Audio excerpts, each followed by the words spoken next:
Hey guys, welcome to another property showcase by propertycozy.com. Nestled in the quiet community of Balmoral, St. Mary, is this well-appointed 4-bedroom, 3-bathroom cottage. The house has been completely renovated in the last 3 years and boasts modern avant-garde fixtures to suit the most discerning taste. Two of the bedrooms have ensuite bathrooms. There is a generous-sized kitchen, a laundry room, a screened front porch, and an open deck at the back. There is also a generator and two water tanks, as well as a hot water heater.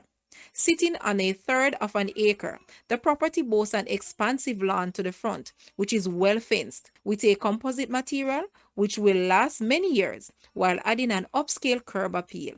This home is move-in ready, as it already has all the upgrades one could desire. Guys, let's take a look at this house, and please watch the entire video for more details at the end.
The asking price for this house is US 420,000 or Jamaican $64.6 million. To purchase or make an offer, please take a look at your screen, or you may visit the description area below for full details. If you like this video, please hit the like button and also share with a friend. Thanks for watching, guys.